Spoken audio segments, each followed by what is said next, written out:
ስራ በሚወርድበት ሰዓት ደጃልን ሲገል አሁንም ደግሞ ዙልቀርነይንና ማንን ደግሞ መልሶ ይገላል። ይሄ እንዴት ነው? ይናባራል እነሱ እንደው ዙልቀርነይን ይገላል። ምን የለም ዙልቀርነይን አማኝ ነው፣ ያለፈ የሆነ ደግና መልካም ንጉስ ነው። በቁርአን ላይ ታሪክ ተጠቅሷል። ዙልቀርነይንን ይገላል። ዙልቀርነይን አማኝ ነው፣ ደጃልን ነው የሚገላው። ነቢዩላህ ዒሳ ዓለይሂ ሰላም ከሰማይ በሚወርድ ጊዜ በሁለት መላእክት ታጅበው ይወርዳሉ። ከወረዱ በኋላ ደጃልን እንደሚገድሉ ተገልጿል። ሐሰተኛው መሲህ አይሁዶች እስካሁን ድረስ መሲሁ ይመጣል ብለው እየጠበቁ ነው። እነሱ የሚጠይቁት ንጉስ ምን አይነት ነው?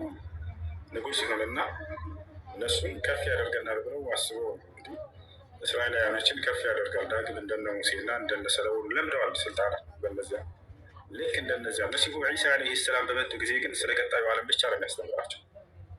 የሰማይን ዓለም እንዴት እንደሚወርሱ ነው የሚያስተምራቸው። ጭራሽ እርሱን ካዱ፣ አንቀበልም ይሄን አሉ።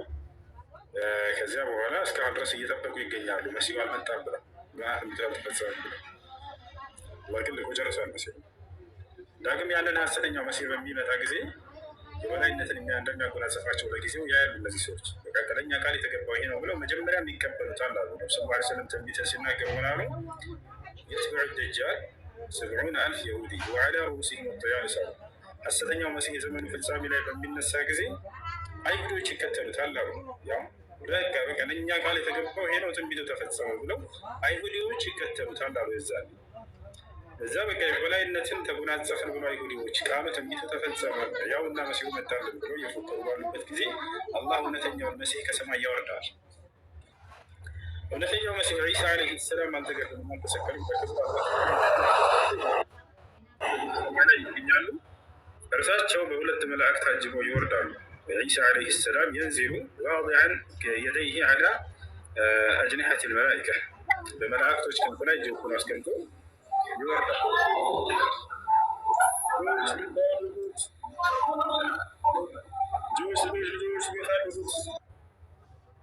እሺ እና ይወርዳል ዒሳ ዓለይሂ ሰላም። የሚወርደው የት ነው? ነቢ ሰለላሁ ዐለይሂ ወሰለም ተናግረዋል። ተክለ ሰውነቱን ተናግረዋል። የሚለብሰው ልብስ ተናግረዋል። መልኩን ተናግረዋል። ሁሉ ነገሩን ተናግረዋል። ፈአሪፉሁ አሉ። ቃል በቃል ገና ሲጀምሩ እነሆ እወቁት ስለ እርሱ ልነግራቸው ነው አሉ። ለይሰ ቢጠዊል ወላ ቢልቀሲር አሉ። እርሱ በጣም ረጅም አይደለም፣ በጣም የማይጨርም አይደለም፣ መካከለኛ ተክለ ሰውነት ያለው ነው አሉ።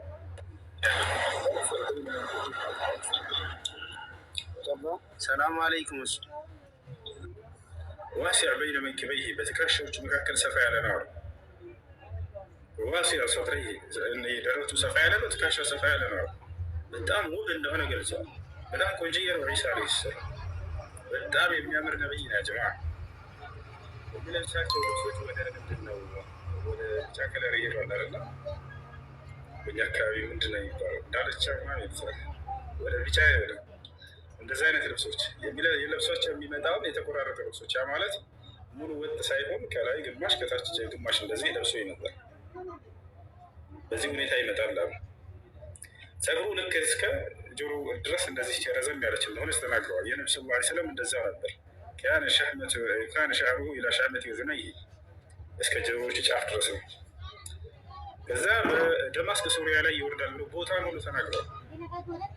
የንዚሉ ዒሳ ብን መርየም አለ ሸርቅ ዲመሽቅ ዕንደ ልመናረት ልበይዳ የነጯ ሚናራ ባለቤት በሆነችው መስጅድ በምስራቅ ሱሪያ ላይ ይወርዳል ብሎ ተናገረ። ደማስቆ ላይ ልክ እንደወረደ በዚያ ወዴት ይመጣል? ቀጥታ ወደ ኢየሩሳሌም ይመጣል። ወደ ተላከበት ወደ ነበረችው ሀገር ወደ ፍልስጤን ይመጣል ዒሳ ዓለይሂ ሰላም። እዚያ ቀጥታ ሲመጣ ጊዜ ሰዎች ሶላት ሊሰግዱ ተዘጋጅተው ያገኛል። በጊዜው የሚኖረው መሪ ማነው? መህዲ ይባላል። ነቢያችን ሰለላሁ ዐለይሂ ወሰለም ተናግረዋል። እርሱ መህዲ የሚባል መሪ እዛኔ እንደሚመራ ልክ ሶላት ልትሰግዱ ስትሉ ይደርሳል አሉ። ዒሳ ዓለይሂ ሰላም ይገባል መስጅድ። በዚህ ጊዜ ሲገባም ታውቁታላችሁ የዛኔ ያሉ ነቢ ሰለላሁ ዐለይሂ ወሰለም ተመልከቱ። ትንቢት እየነገሩን እያሉ ምናሉ አደራ ተመልከቱ። ወላሂ ወዴታቸው ደርሱ ማለት ነው። አደራ የዛኔ ስታገኙት ጊዜ አሰላሙ አለይኩም ብለዋል ሙሐመድ ብላችሁ ትውልዶቼ ለእርሱ ሰላምታይን አድርሱ ብሎ ተራቸው። وهذا يدل على محبة النبي صلى الله عليه وسلم لعيسى عليه السلام ይህ ነቢያችን ሰለላሁ ዐለይሂ ወሰለም ለዒሳ ምን ያክል ውዴታ እንዳላቸው የሚገልጽ ነው። በሌላ ቦታ ላይ እንዳውም ቃል በቃል ብለዋል፣ አና አውለ ናሲ ቢዒሳ ብን መርየም ለይሰ በይኒ ወበይነሁ ነቢይ አሉ። እኔ ከማንም በላይ የመሲሁ ወዳጁ ነኝ አሉ። በእኔና በእርሱ መካከል ማንም ነቢይ የለም ብለው ተናገሩ። እንደ አጠቃላይ የዛኔ መን አድረከ ሚንኩም ዒሳ ብን መርየም ፈልየቅረኡሁ ሚኒ የሰላም አሉ። አደራ የዛኔ በሚወርድ ጊዜ ከሰማይ መሲሁን ልጅ የምታገኙ ትውልዶቼ፣ ይቅርታ የማርያምን ልጅ መሲሁን የምታገኙ ትውልዶቼ አሰላሙ አለይኩም ብላችሁ አድርሱ ብለው ተናገሩ።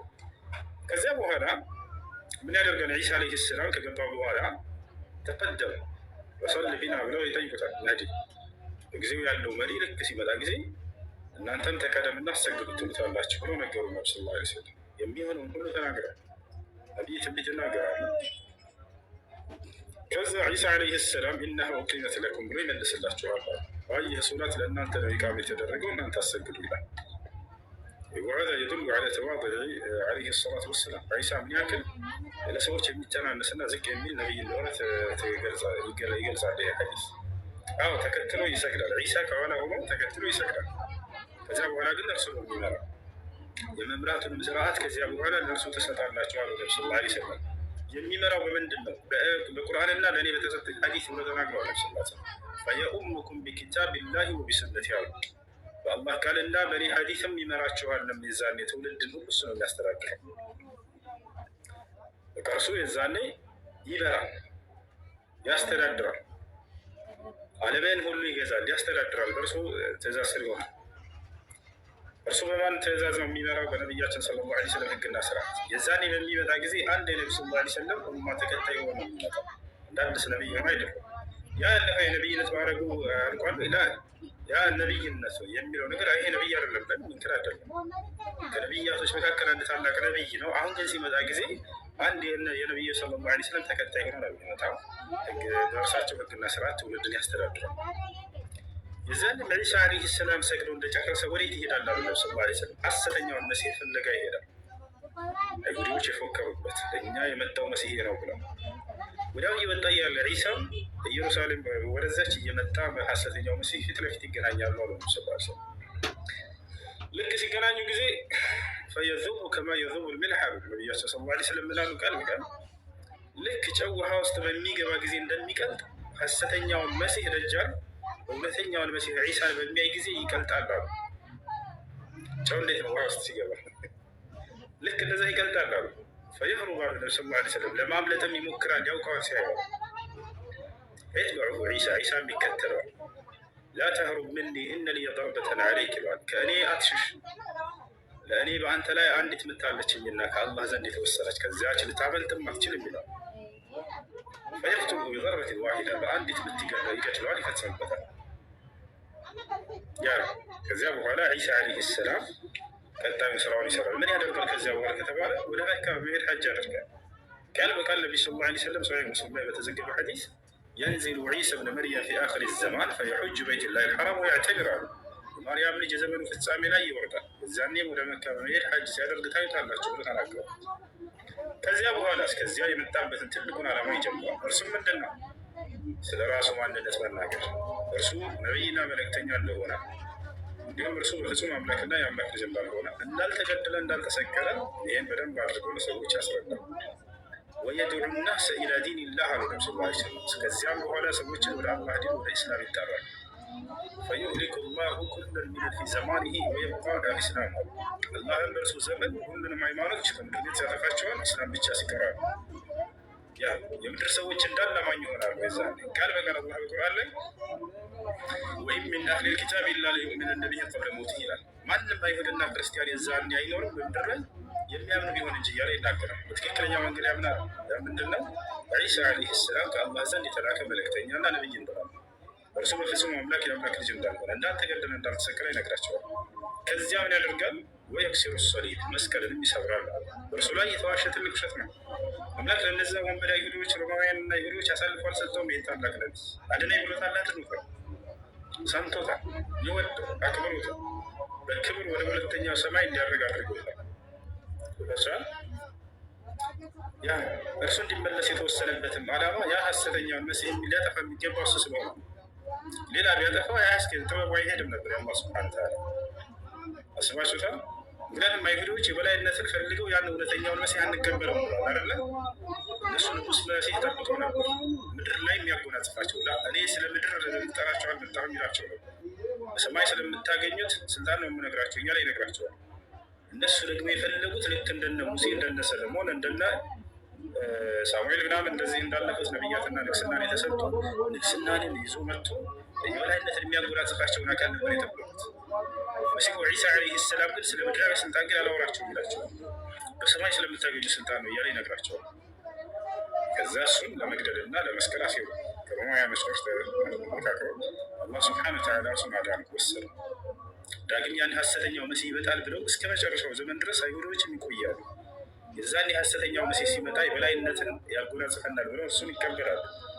እኔ የዚህ ዓለም ንጉስ ነኝ ብሎ ይነግራቸዋል። በዚህ ጊዜ ማን ነው ታዲያ ሊወርድ የሚገባ ከአምላክ ጥበብ ጋር? ኢብራሂም ቢመጣ ይሆናል? ሙሳ ቢመጣ አይሆንም። ዒሳ ነቢ ስ ላ ሰለም ቢመጡ አይሆንም። ነገር ግን ይሄን እነርሱ ቢኖሩ ማድረግ ይችላሉ ወይ? አዎ በደንብ ያደርጋሉ። ነቢ ስ ላ ሰለም ሲናገሩ ምናሉ? ስለ ደጃል ስለ ሐሰተኛው መሲህ ትንቢትን ከተናገሩ በኋላ ለው ኸረጀ ወአነ በይነ አዙሪኩም ለከፈይቱኩም አንሁ አሉ።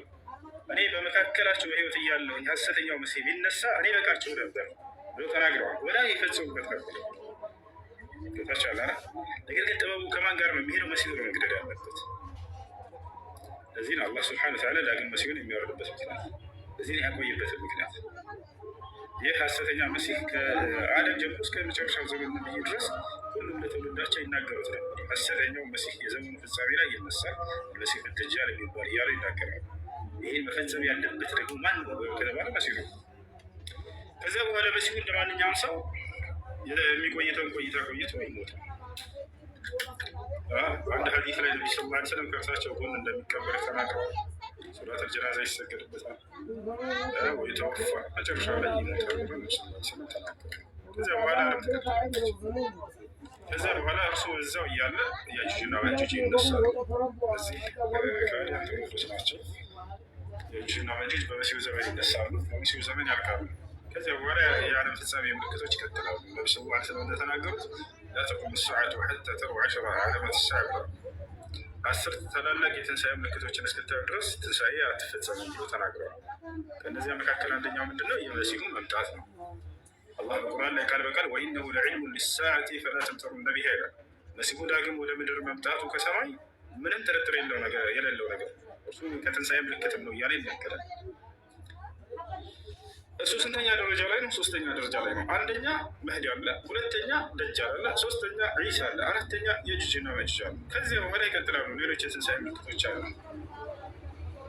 ለምሳሌ ከሌላ ከተባለ ፀሐይ ከመጥለቂያ ቦታ እንደምትወጣ ነብዩ ሰለላሁ ዐለይሂ ወሰለም ተናግረዋል።